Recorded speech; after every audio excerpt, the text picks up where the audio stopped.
Hello everyone, my name is Protesilaos, also known as Prot. In this video I want to talk to you about philosophy.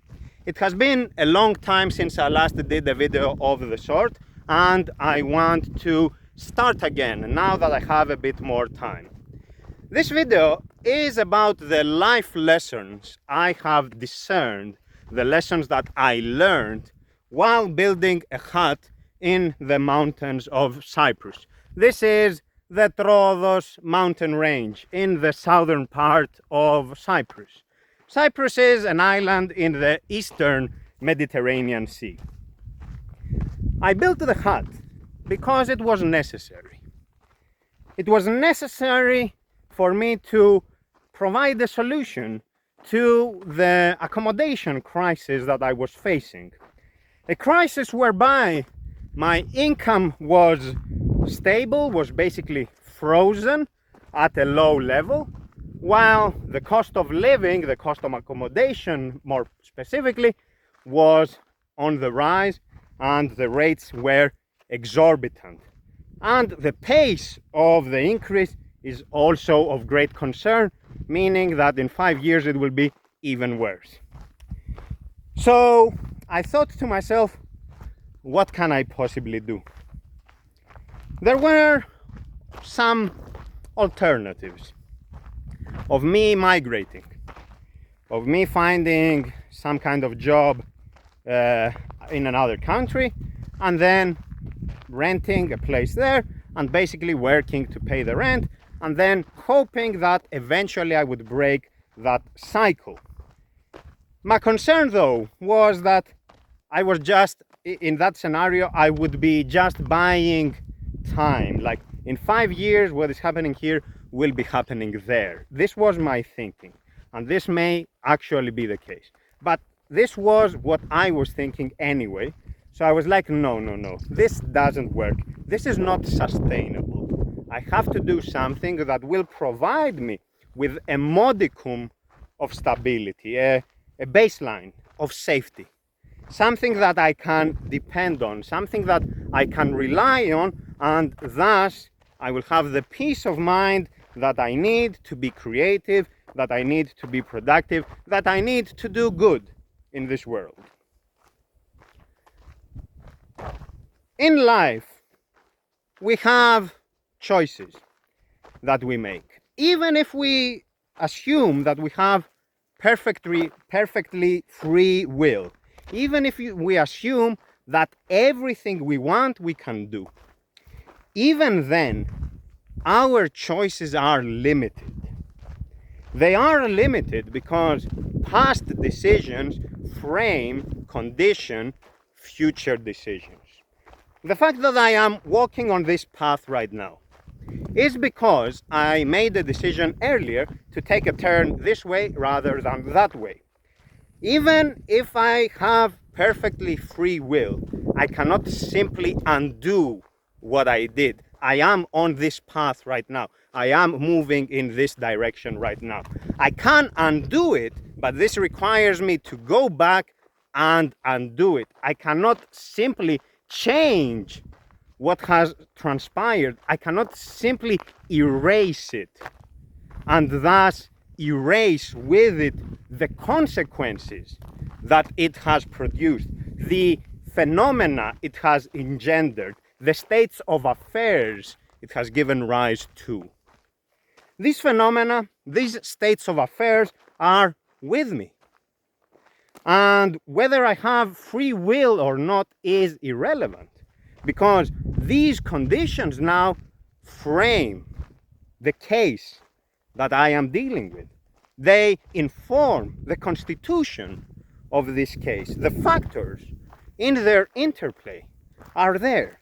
And I simply have to take the result of this interplay, this dynamic outlook, this dynamic output of this interplay, I simply have to take it as is. So I had alternatives, as I said, which was to migrate or to stay put. And I decided to stay put. I could not undo the fact that earlier in my life I didn't opt for a lucrative career to continue on the path of the lucrative career. I could not undo that. And even if I could, I wouldn't undo that because it was a principled decision. We have to live with the choices we make. We have to live whether we like them or not, because of this dependency that they create, because of this fact that they anticipate, they foreshadow, they frame future possible outcomes. I decided to build the hut, and it was at the beginning of this year. At first, I was toying with the idea, and I was like, this is far-fetched. This won't be easy. This is very, very difficult. And I consulted with people in my area, and everyone was negative about it. Every single person. They were like, you are completely crazy, my friend. This will cost you a fortune. You won't find the materials. You will need people to help you build it. Blah, blah, blah, blah, blah. Don't do it. Their arguments, however, missed an important point. They missed the fact that people, under certain circumstances, will go to great lengths to make things happen. When we are forced to pick a decision, when we are forced to pick an option between basically our demise or the challenge where we have to rise to the occasion, we have the motivation to rise to the occasion. We have the trigger we need to develop the mental fortitude of rising to the occasion and of coping with the challenges as they arise. So while in abstract, in general, it is crazy, as they said, it is crazy to want to do something like that. In my particular case, it was not crazy at all. It was perfectly rational and the only viable option given the framing that I already mentioned. We have to understand, and this is the lesson, we have to understand that people are made by their milieu. They are made, they are fashioned in the image of their environment. They are shaped by the prevailing conditions. They are the product of the circumstances, of the place, of the space. It is not that I was or that I am supremely talented, exceptionally gifted, superhuman or whatever. No. This is wrong. To say that I did it because I am simply too good is a mistake. I did it because the circumstances forced me to do it. I did it because there was no alternative. And when you are faced with a case of having to fight, you will fight. And if you take the fight, if you stand and fight, you might win. If you try to flee, of course, you will not win. There is the concept of mental fortitude that I mentioned. And I think mental fortitude is not the same as physical prowess. Like, oh, I am very strong. It's not that. You can be very strong. You can push mountains. I don't care. Mental fortitude is not about strength. Mental fortitude is about patience. It is about commitment to the cause. Whatever it is that you are doing, you have an unflinching devotion to it. Your attention is undivided. You don't lose sight of the goal. And no matter the distractions, you are always focused on what you are doing and you stick to it. Mental fortitude. Let me tell you a story. You may have heard of the 300 Spartans. This is a reference to a historical battle in antiquity, the time when ancient Sparta was an important power in the country we now call the Greek Republic. And they were fighting a war, the Greek states were fighting a war with the Persian Empire. And the Spartans were a small army. We know them as the 300, of course they had auxiliary forces, but anyway, it was a small army facing a much more preponderant force. And the Spartans who joined that battle knew that they were heading to their demise. It was certain that they would all perish on the battlefield, including, of course, the king of the Spartans, Leonidas, who was in his 60s. A 60-year-old man going on foot from Sparta to Thermopylae, that's, I don't know, 300 kilometers. So there is that. They knew that they would all die. But they were doing it for the greater good. They knew that if they were to stall the Persian army long enough, they could buy time for the others to make the necessary preparations for the longer term outcome of the war to be positive for their side. The details of the war don't matter. What I care about here is this story. When a messenger of the Persians visited the Spartans, the messenger told them, hey, we outnumber you greatly. Just our archers are more than your entire army. If they throw their arrows, if they fire their arrows, they will turn the sky dark. They will blot out the sun. What the messenger was basically telling the Spartans is, you are crazy. You are faced against impossible odds, and here you are wanting to fight. What's wrong with you? Why don't you give up? And we might spare your lives. Why don't you do that?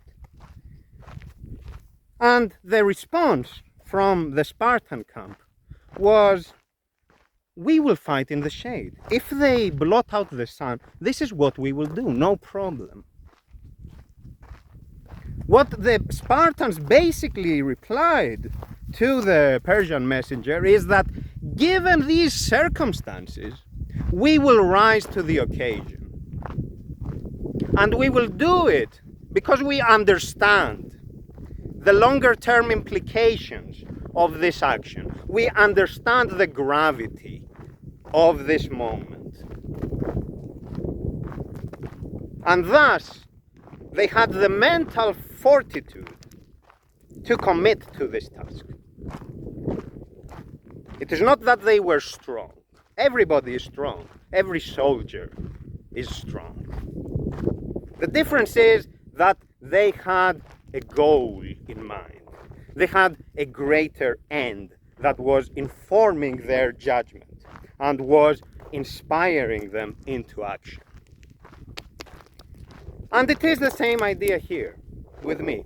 It is the same idea here with anyone who is faced with these impossible so-called situation, with this impossible so-called situation where they must do something contrary to what is the normal, to what is the expected behavior.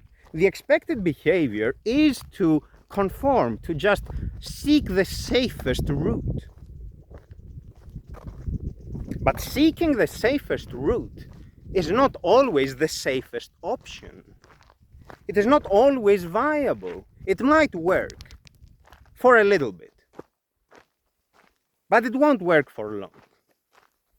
And it is against this backdrop that you think of the long term and you have to do what must be done.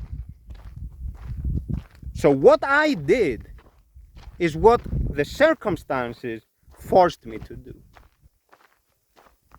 It is not because I wanted to do it. It's not because I woke up one day and I was like, okay, now I have this whimsy and I will just do it. Now I have this idea of producing more content, as they say now. You are a content creator and now you will do, I don't know, survivalist videos. This is silly. Of course not.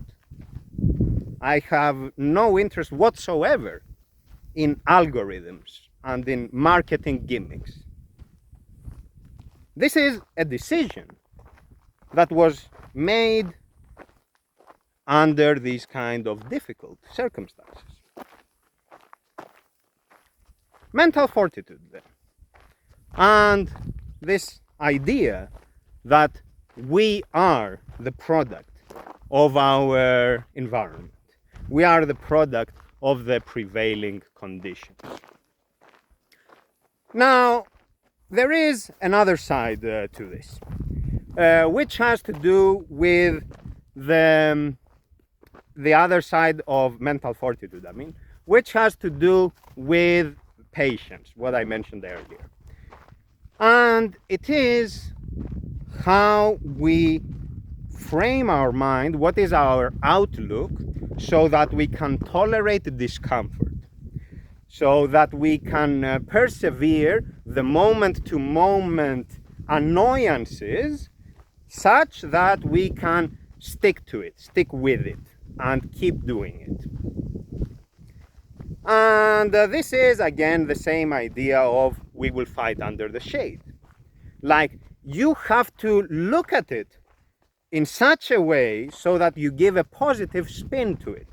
And you may think that this is a gimmick. You may think that this is a trick because you are not changing the objective reality. You are simply rewording it. But what is the objective reality? Is there such a thing as an objective reality without the person experiencing it? Does it exist to you? An objective reality without your participation? I'm not asking if it exists without you. I am asking that for you, what this reality is. My point is that in our actuality, the object and subject cannot be separated. In our actuality, the subject is there. Whether there exists an object in vitro is irrelevant. That may be an interesting discussion, but it is irrelevant insofar as my experience of the object is concerned. Rewording then, refashioning, reconceptualizing is very important. It's not just a trick. It's not just a wordplay. There is a difference in saying, oh, but if there are too many arrows, of course we will die, than saying, well, we will fight under the shade for as long as we do it. It is a different attitude. There is a different motivation behind it. There is a different power in those words. There is a different meaning to them. One makes you lose the battle before you even start, and the other compels you into action. We have to be able to come up with such narratives. We are all about narratives. As human beings, we have a narrative for everything. A unifying narrative for the world, but also individual narratives for our life and so on. We like stories. We are storytelling creatures, myth-making creatures. This is very important for us. This is essential to our life. There is no society without narratives. We don't want to simply state the facts. This is not enough. This is an illusion where we are like, okay, I will just state the facts and these will tell me the reality. They will not tell you the reality.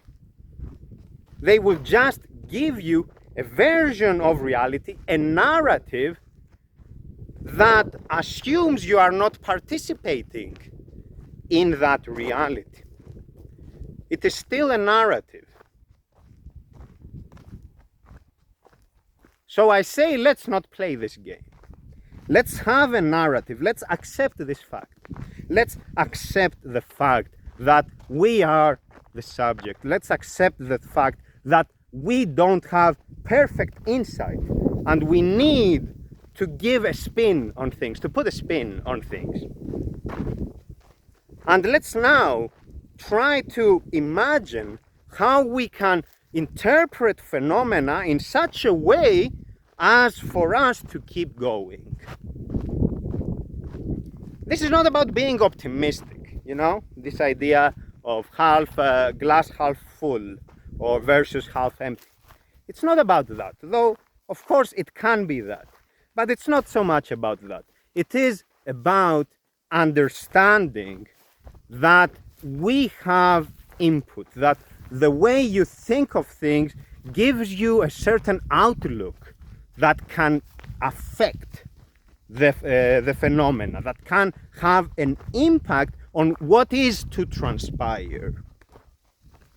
And that many times, because of the bad attitude, because we don't want to put a positive spin on things, we foreshadow the outcome to our detriment. To be concrete, about the hut.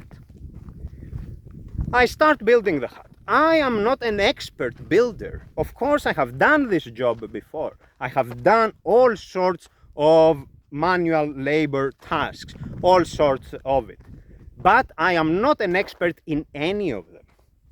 But my attitude was not, I am helpless. I don't know anything, I cannot do it. My attitude was, okay, I know a few things and I will learn what needs to be learned. I will do it.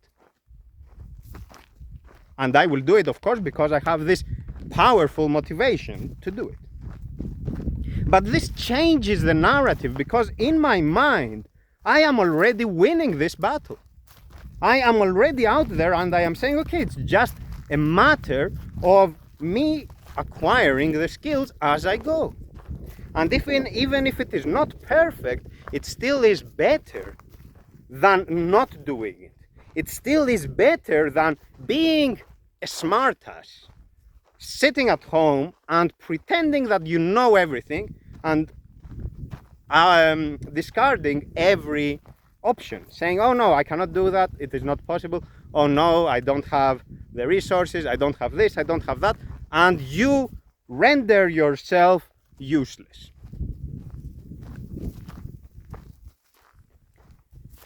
There was another case where I was with someone who was helping me, and we were making the metallic skeleton, and I was like, you know what, I don't want the metallic skeleton to have intermediate connections. I don't need those.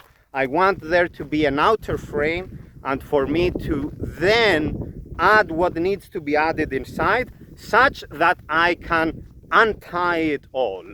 This is my idea, and maybe I will talk in the future about my principles for architectural design, interior design, and that sort of thing. My Spartan, let's say, attitude when it comes to living. But that's beside the point.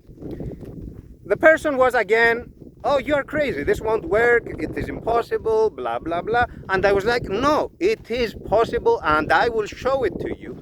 And I did just that, where I introduced a wooden inner structure with joints. The technicalities of implementation do not matter. What matters is that I was able to demonstrate that this is possible.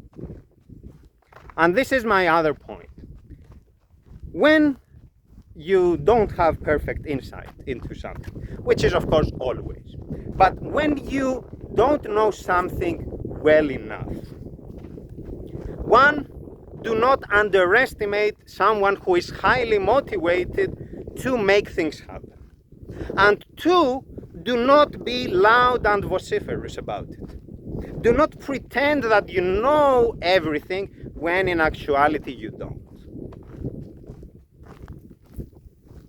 Because the person who is motivated will simply prove you wrong. It's okay to be wrong. There is no problem with that, of course. But it's also good to try to help someone. It's also good to recognize that the person will go to great lengths to make things happen, and you should be accommodative given this fact. The opinionated folks are not just others, you know. It can be ourselves. We ourselves can be very opinionated in our narrative making. When we are forming this narrative of selfhood, or this narrative that is about the phenomena that unfold in our day-to-day life, we can be that highly opinionated and otherwise ignorant fellow. And we can play the role of the naysayer, the role of the negative figure who doesn't really want to do anything. Not because they don't want to do, but because they are strategizing to such an extent, theorizing, thinking to such an extent where they forget that you must also act. They forget that you cannot resolve problems on paper only. Sometimes you have to set things in motion, and you have to see how they play out, and you have to factor in the subject, you have to factor in the person, how the person has talents and has motivations to adapt to the evolving circumstances and to develop the skill set, the requisite skills to cope with the challenges as those arise. What this means in practice is that we want to be dubitative and inquisitive, even when it comes to ourselves, but also when talking with others. We don't want to be presumptuous. We don't want to be highly opinionated. We want to say, I withhold judgment. I will just let things play out and see how it goes. When we adopt this mindset, we are effectively recognizing that we cannot always act, or rather, we can never act on the basis of perfect information. Whenever we are doing something, we are doing it against the backdrop of imperfect information. We don't know everything. We have not factored in everything in a manner that is complete and fully objective. So whenever we are doing something, we are doing it with some degree of imperfection. And what this means is that we have to recognize that in any given moment, our actions involve faith. In any given moment, we believe that the outcome will be this or that. We believe that the factors will remain constant. We have to make some assumptions. Even if these are informed, even if these are well justified and so on, they are still beliefs, even if they are justified beliefs. So there come times, such as this moment where you decide to commit to the task that requires mental fortitude.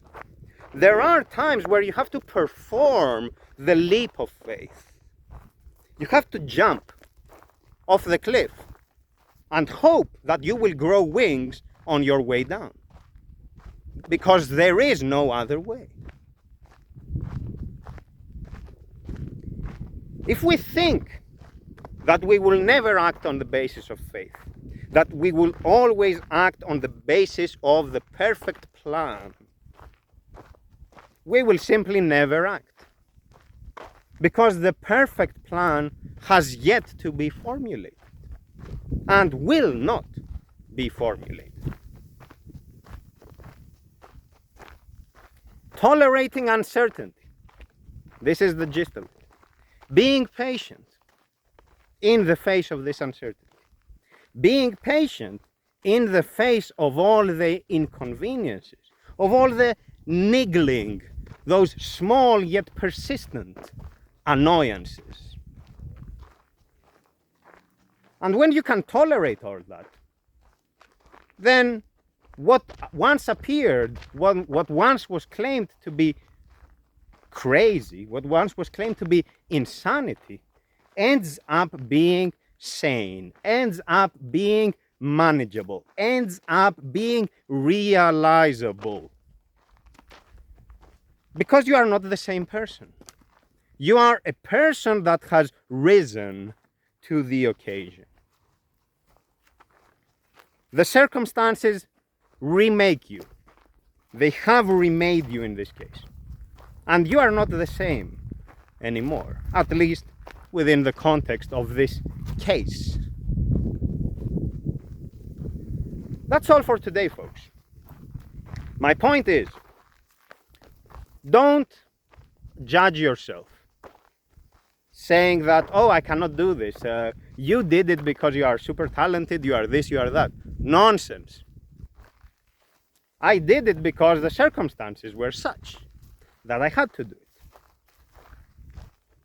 And I did it because I was inspired to have what it takes to commit to the task. And this is something that we can learn from the experiences of others. We can learn by studying history, we can learn by talking with people. It doesn't matter how we will learn it, but we will know that many times in history, many times, in the human experience, there are moments where the person faces a seemingly insurmountable obstacle, a seemingly impossible challenge, yet they somehow make it. We don't want to have everything be spoon-fed to us. It doesn't work that way. We are not pets. And we don't want to treat ourselves as pets. We have to be able to make things happen, given scarce resources, given the few things that we have control over. That's all for today, folks. Thank you very much for your attention. Goodbye. Take care.